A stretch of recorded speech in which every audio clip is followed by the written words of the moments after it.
So already வந்து நம்ம 2 video வந்து இதோட லிஸ்ட்ல போட்டிருப்போம். அத போய் பார்த்துட்டு அதுக்கப்புறம் இத கன்டின்யூ பண்ணுங்க. பொண்ணோட வந்து கன்டினியூவேஷன் இருக்காது. இத பார்த்துட்டு கூட நீங்க அத பார்க்கலாம். இது வந்து 3 வீடியோ. ஃபர்ஸ்ட் 2 வீடியோ வந்து நான் டிஸ்கிரிப்ஷன்ல தந்திருக்கேன். அத செக் பண்ணி பாருங்க. நெக்ஸ்ட் வந்து இன்னொரு வீடியோ வரும். அதையுமே வந்து பார்க்கலாம். ஃபுல்லா நீங்க பார்க்கணும் அப்படின்னா எல்லா வீடியோஸுமே பாருங்க. ஸோ முடிஞ்ச அளவுக்கு வந்து கமெண்ட்ஸ், லைக், சப்ஸ்கிரைப் பண்ணுங்க. அப்பதான் எனக்கு மோட்டிவேஷனா இருக்கும்.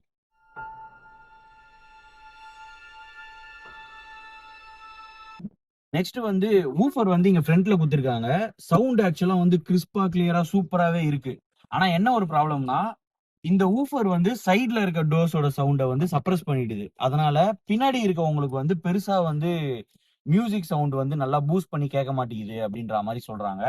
சோ இந்த ஃப்ரண்ட்ல வச்ச இந்த பிளேஸ்மெண்ட் வந்து மேபி வேற எதனா ட்ரை பண்ணா நல்லா இருக்கும். ஏன்னா இந்த இடத்துல வந்து எனக்கு சூப்பரா இருக்கு. பக்கத்துல இருக்க பேசஞ்சருக்கும் நல்லா இருக்கு. ஆனா ரியர்ல இருக்க பேசஞ்சர்ஸ்க்கு வந்து சவுண்ட் வந்து கம்மியா கேக்குதுன்ற மாரி கம்ப்ளைண்ட் பண்ணாங்க நெறைய பேர்.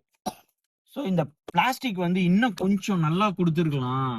அட்லீஸ்ட் இந்த டாப் பென்ஸ்ல வந்து கொஞ்சம் லெதர் ராப்பிங் மாதிரி குடுத்திருந்தா இன்னும் பெட்டரா இருந்திருக்கும்ன்ற மாரி. சோ இந்த இடத்துல வந்து பிளாஸ்டிக் கொஞ்சம் நல்லா இருக்கும். இந்த இடம் போனீங்கன்னா ஹார்ட் பிளாஸ்டிக் மாதிரி குடுத்திருப்பாங்க.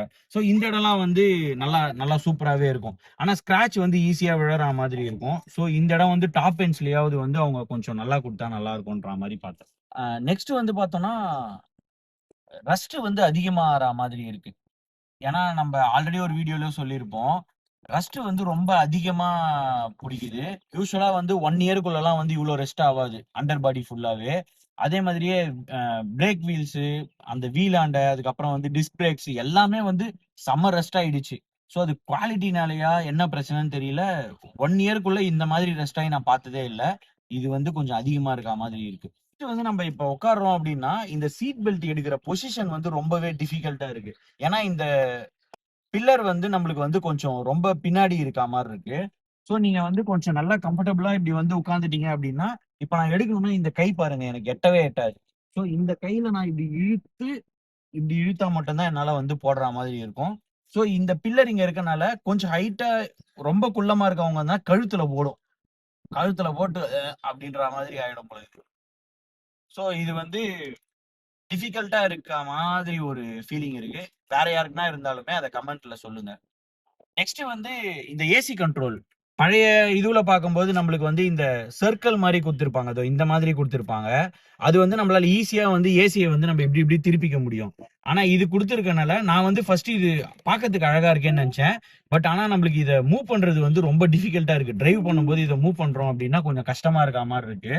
சோ இந்த மாதிரி நாப் இருந்திருந்தாலே பெட்டரா இருக்கும் அப்டின்ற மாதிரி எனக்கு ஃபீல் ஆச்சு. சோ இது வந்து யாருக்கெல்லாம் இது வந்து பிடிச்சிருக்கு, யாருக்கெல்லாம் வந்து அந்த ரொட்டேஷன் பிடிச்சிருக்கு சொல்லுங்க. எனக்கு வந்து ரொட்டேஷன் வந்து யூஸ் பண்ண பிடிச்சிருக்கு. பார்க்கறதுக்கும் லுக் வைஸும் வந்து இது நல்லா இருக்கா மாரி இருக்கு. அடுத்து வந்து இன்ஃபோடெயின்மென்ட் சிஸ்டம். இந்த இன்ஃபோடெயின்மென்ட் சிஸ்டம்ல பார்த்தீங்க அப்படின்னா, 20 லேக்குக்கு வொர்த்தா இருக்கா மாதிரி ஃபீச்சர்ஸ் எதுவுமே இல்ல. வெறும் வந்து கொஞ்சம் டச் நல்லா இருக்கும். பார்க்க டிஸ்ப்ளே குவாலிட்டி கொஞ்சம் நல்லா இருக்கா மாரி இருக்கும். ஆனா பெருசா இத எதுக்குமே யூஸ் பண்ணாத மாதிரி வச்சிருக்காங்க.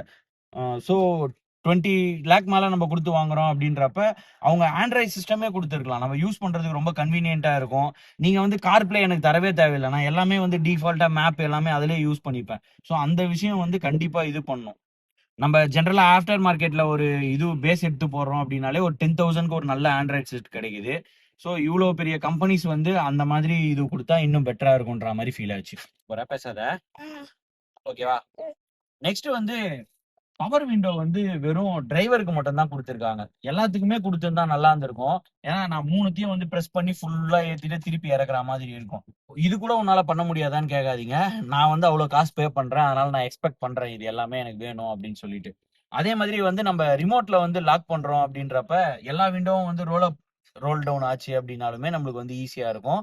ஸோ நம்ம சம்டைம்ஸ் வந்து மறந்துட்டு போயிட்டோம் அப்படின்னா திருப்பி வந்து பார்த்துட்டு போவோம். எல்லா விண்டோவும் க்ளோஸ்ல இருக்கா அப்படின்னு சொல்லிட்டு.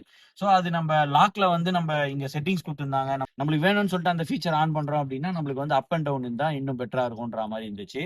நெக்ஸ்ட் வீடியோ வந்து கண்டினியூஷன் வந்து நாளைக்கு வரும். அதையுமே வந்து செக் பண்ணி பாருங்க. எல்லாமே ஷெட்யூல் போட்டு வச்சிருக்கேன். ஸோ லைனா வந்து அது வந்துட்டே இருக்கும். ஸோ எவ்ரி டே வந்து 6 to 8 பிஎம்க்குள்ள நான் சொன்ன விஷயங்கள் இல்லாம வேற எதனா உங்களுக்கு வந்து இருந்துச்சு அப்படின்னாலுமே கமெண்ட்ஸ்ல போடுங்க. மேபி ஆல்ரெடி கரெக்டா யூசர்ஸ் இருந்தீங்க அப்படின்னா நான் சொன்ன விஷயம்லாம் கரெக்டா இருக்கா இல்லையா அப்படின்றத கமெண்ட்ஸ்ல போடுங்க. Thank you. Bye bye. See you.